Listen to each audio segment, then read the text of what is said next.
There is an army in the middle of Rome that is smaller than most high school graduating classes.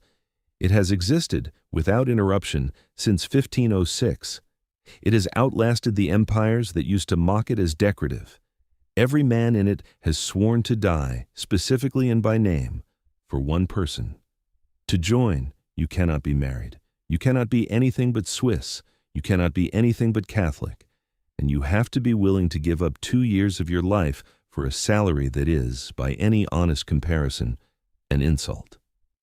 This is your life at every rank in the Vatican Swiss Guard. Level 1. You are Swiss. That is not negotiable. It is, in fact, the entire premise of the organization, and has been since Pope Julius II first asked the Swiss Confederacy for a permanent corps of soldiers in 1506. You are unmarried.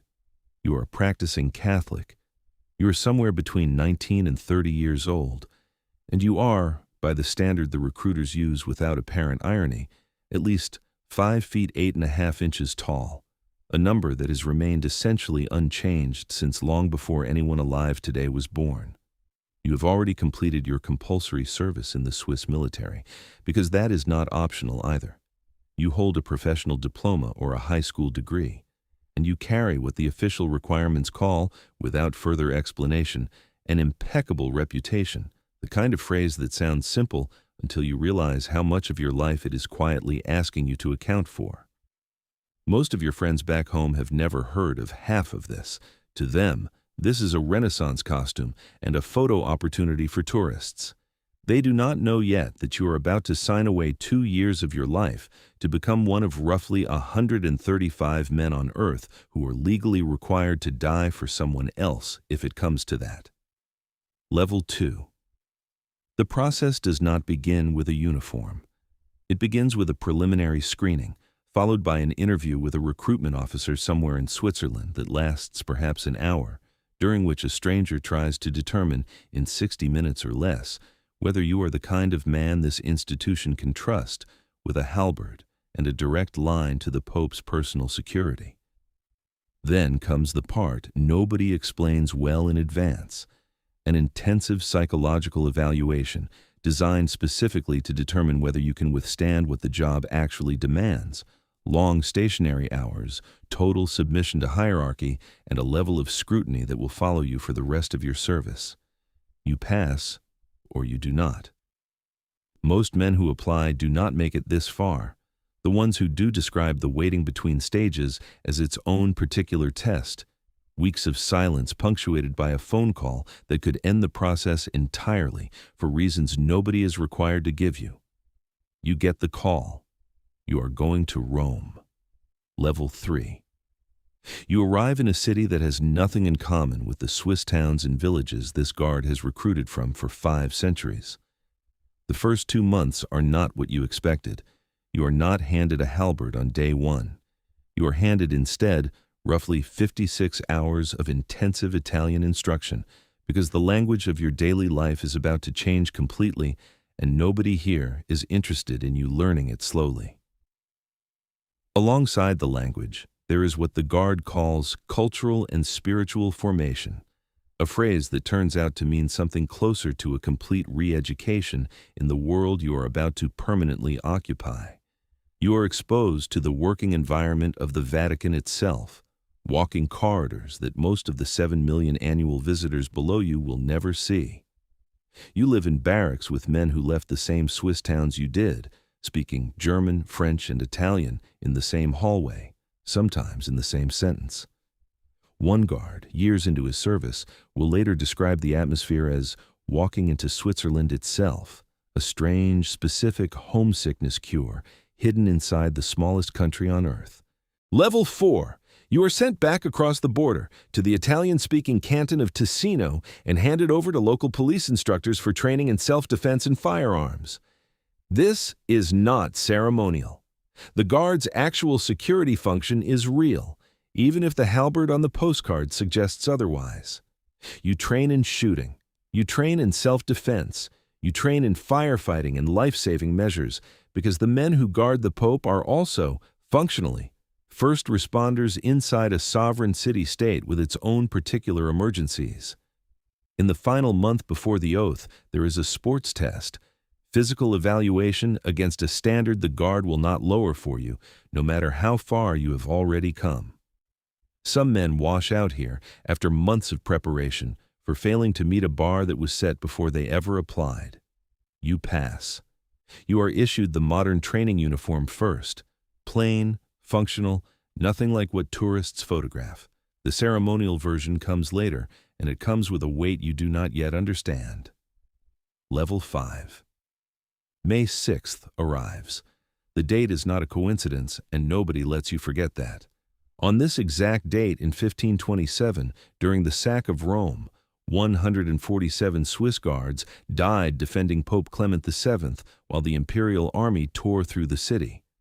42 guards escaped with the Pope through a secret passage. Every survivor was eventually captured. Every one of them was killed once the siege ended.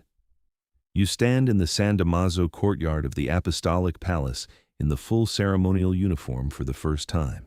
The striped doublet in the old Medici colors, a breastplate called a harnish strapped over your chest, a silver helmet with colored feathers marking the occasion. You grasp the Guard's flag with your left hand. You raise your right hand, 3 fingers extended, thumb, index, middle, the old gesture for the Holy Trinity.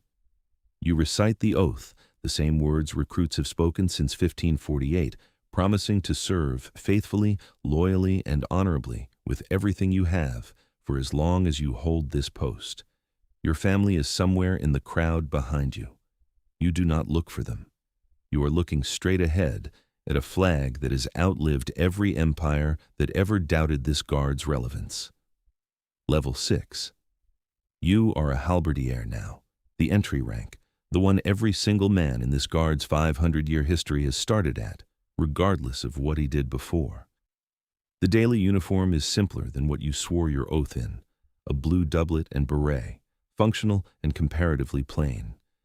You are assigned to posts around Vatican City, and one of them is the Bronze Door, the entrance to the Apostolic Palace, and one of the most photographed thresholds on earth. You stand there for 2 hours at a time, perfectly still, no phone, no conversation. Tourists photograph you as though you are a fixture of the architecture, rather than a 22-year-old from a small Swiss canton whose feet have gone numb an hour into the shift.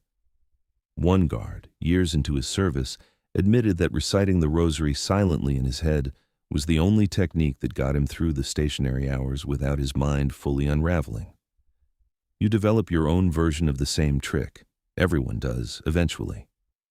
Level 7. The work is stranger and more intimate than the postcards suggest. You stand posts near the Pope's private quarters. You are present at close range for moments in the life of the person your entire vocation is built around protecting. Private audiences, quiet corridors, the ordinary daily movement of a man the rest of the world only ever sees from a distance. The camaraderie inside the barracks is, by every account from the men who have lived it, genuinely unusual. A small, tight community of countrymen living inside a foreign country's most sovereign square mile, speaking 3 languages between meals, bound by an obligation almost none of their old friends back home would recognize as normal. You are, in the words of one corporal who has served for years, part of a family before you are part of anything else. The discipline is total. The regulations are total. But so somehow is the sense of belonging that comes with being one of the only 135 men on the planet doing exactly this. Level 8. Time and conduct move you up. Corporal, then further, through ranks that most of the tourists photographing you at the Bronze Door will never learn the names of. With rank comes something almost nobody expects when they first sign the contract. At 25, with 5 years already served and a commitment to serve 3 more, you are finally permitted to marry. The rule exists because the Guard's entire structure was built around unmarried men living communally in Vatican barracks, and the exception, when it finally arrives, feels less like a reward and more like the institution quietly acknowledging what it has already taken from you. You train the newest Halberdiers now, the ones fresh out of Ticino, standing their first 2-hour shifts at doors they do not yet understand the history of. You do not tell them everything at once. Some things, the numb feet, the rosary trick, the particular loneliness of month 4, they will have to find on their own, the same way you did. Level 9. Here is the part almost nobody says out loud in the official recruitment material. The salary is genuinely low enough that recruiters openly acknowledge it as one of the main reasons the Guard struggles to fill its ranks year after year. Civilian work in Switzerland pays better, in most cases considerably better, for none of the sacrifice this uniform requires. The 2-year minimum commitment is not an abstraction. It means birthdays missed. It means a relationship back home that either waits for you or does not. And the men who have lived this life are honest when asked directly that the waiting is not something you can reasonably demand of anyone. Jubilee years and papal transitions mean the shifts multiply without warning. Extra hours on your one day off, extra posts covered because the crowds have doubled and the Guard's numbers have not. You do the math on your own life the way every legionnaire, every soldier, every man in a uniform like this eventually does. What is this actually costing you against what it is actually giving you back? Level 10. Your minimum contract ends. The choice in front of you is quieter than the oath ceremony that started all of this, but it carries just as much weight. Re-enlist and become one of the Guards who has been here long enough that Switzerland itself starts to feel like the foreign country. A man who measures time in oath ceremonies rather than birthdays, who has stood at the bronze door through more Jubilee years than he can immediately count. Or go home. Go back to a Switzerland that is kept moving in your absence, friends who built lives you were not present for, a job market that has no clean category for 2 years spent standing guard duty in blue and gold under a foreign sky. The skills this uniform gave you, total discipline, total composure under scrutiny, the specific patience of a man who has stood still for 2 hours while 1,000 strangers photographed him, do not translate cleanly onto a resume. You think about the oath. Faithfully, loyally, honorably, for as long as you hold this post. Nobody ever specified how long that had to be. Every Swiss Guard starts the same way. Swiss, Catholic, unmarried, a short list of requirements standing in front of 5 centuries of history. The Guard has survived empires, wars, and 500 years of a world that changed around it completely, while its oath stayed exactly the same. 147 men died proving it meant something in 1527.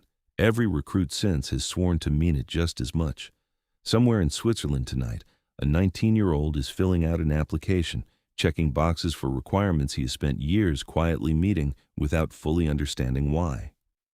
He does not know yet what 2 years at the bronze door will cost him. He's about to find out. Subscribe. Tell me which level hit hardest.